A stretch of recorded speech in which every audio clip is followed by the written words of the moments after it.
In Chapter 1090 nga, kinumpara ni Gorosei Saturn ang mga tao sa isang insekto. During Chapter 1095 naman, sinabi niya na ang mga tao daw parang mga magot o uod. At ang ironic lang dahil sa latest chapter nga ng manga nag-transform siya bilang insekto. So itong theory nga patungkol sa inspiration ni Oda sa transformation ni Gorosei Saturn bilang Oshi Oni mas tumitibay pa. Dahil bukod nga sa appearance na obvious naman na similar, pati nga yung information na kapag nakatitigan mo daw itong Oshi Oni, may hiwalay yung kaluluwa mo sa katawan mo, similar nga sa nakita natin sa unang appearance ni Saturn. Sinasabi nga rin na nakakapagbigay daw itong Oshi Oni ng isang incurable disease, which is meron din neto si Saturn. Dahil inamin nga niya na siya ang may kagagawan kung bakit may Sapphire Scale Disease itong si Genie. At ngayon ngang ni-reveal na meron ding poison itong si Saturn as per Sanji,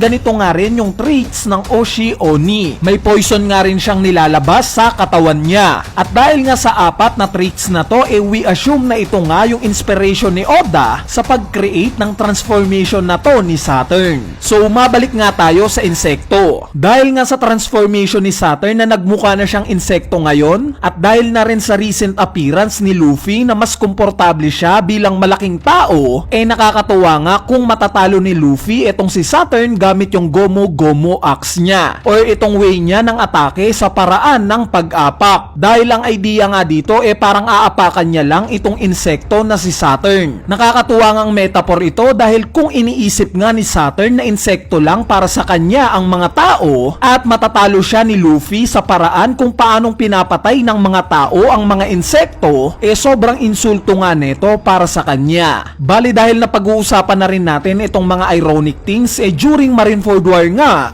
kung maaalala nyo exactly chapter 567, pinangaralan nga ni Kizaru itong si Luffy. Sinabi nga niya na ang willpower alone daw hindi kayang makapagligtas ng iba, bagkos kailangan din daw ng power, which is sa mga oras nga na to understandable. Ang meron nga lang si Luffy during Marineford War yung will niya na mailigtas itong kapatid niya na si Ace, at wala pa nga siyang lakas sa mga oras na to para back upan itong gusto niyang mangyari. Mahina pa nga siya. At ngayon nga sa recent chapter nakita naman natin yung naging improvement ni Luffy, 'di ba? Itong hinahanap nga sa kanya ni Kizaru sa Marineford War na power meron na siya. At ito nga yung rason kung bakit niya napigilan ng sabay itong sila Gorosei Saturn at Kizaru. Pero sa kasamaang palad nga mukhang patay na itong si Vegapunk dahil nakita nga natin sa huling panel ng last chapter yung heartbeat netong si Vegapunk, pati na yung wording na nilagay ni Oda sa mga panel na to. Kung mapapansin nyo sinabi nga ni Sanji na wag daw siyang ngitian ni Vegapunk. At alam naman nating lahat na maraming karakter sa mundo ng One Piece ang namamatay ng nakangiti. Pagtapos nga nito may word na beep tayong nakita. Sa sumunod na panel nga na-transfer itong word na beep sa Labu Face hanggang sa napunta na to sa isa sa mga computer ni Vegapunk kung saan nakita naman natin yung word na gacha. Meaning nakuha na ng program niya na patay na siya. Naka-indicate rin naman dyan yung pagka-flatline ng heartbeat niya. Kumbaga nung oras nga na nag-flatline na itong heartbeat ni Vegapunk, doon pa lang na-trigger itong mensahe niya para sa mundo na para bang indikasyon na ito yung backup plan niya. Once na mamatay na siya, doon pa lang niya isisiwalat kung ano yung nalalaman niya patungkol sa kasamaan ng world government. So dito nga natin ngayon makokonekta itong nabanggit sa chapter 1078 na sinasabing gugulat daw sa mundo. Obviously dito nga papunta itong setup ni Oda. May sasabihin nga si Vegapunk na ikakagulat ng mga tao sa mundo. So ano kaya possibly itong isisiwalat ni Vegapunk? Bali maraming ang possibility dito, since may idea nga tayo na nabasa na ni Vegapunk yung mga libro sa Ohara dahil binisita nga niya si Saul sa Elbaf, na alam naman nating niligtas ni Saul yung mga libro sa Ohara. Meaning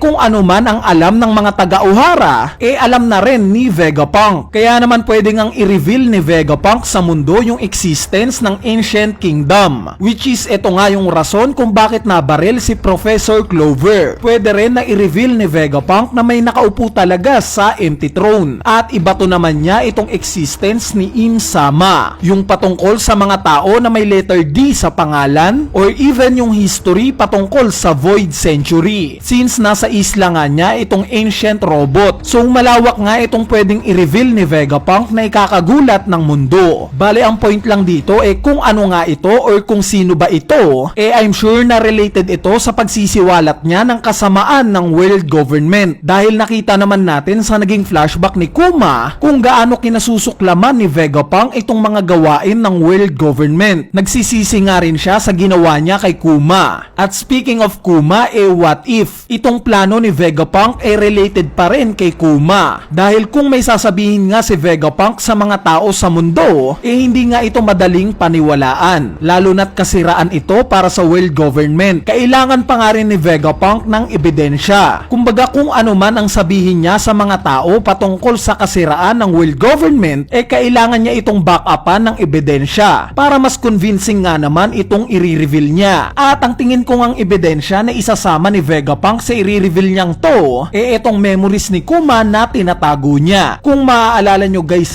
nagawa ngang malaman ni Bonnie yung history ng tatay niyang si Kuma sa pamamagitan lang ng pagpasok niya sa bubble po neto. Ngayon nasaksiyan naman nating lahat kung gaano kapait ang dinanas ni Kuma. Simula nga sa pagkasilang niya up to this point na isa na siyang cyborg, buong buhay nga ni Kuma pinapahirapan siya ng mga celestial dragons at world government. Ngayon kung sakali nga at ma-distribute ni Vegapunk itong memories ni Kuma sa lahat ng tao sa mundo, including itong ikiklaim niya na kasiraan para sa world government, I'm sure na kahit na sino paniniwalaan na ito. Diba? Baka nga lahat ng tao pa sa mundo magrebelde at kalabanin na ang world government. Ngayon ang magiging tanong na nga lang dito paano ito magagawa ni Vegapunk? Paano niya madidistribute itong memories ni Kuma sa mundo? Bali ang nakikita ko ngang sagot dyan nasa Punk Records. Since gaya nga ng nabanggit ko sa mga recent videos natin, ang pangarap nga ni Vegapunk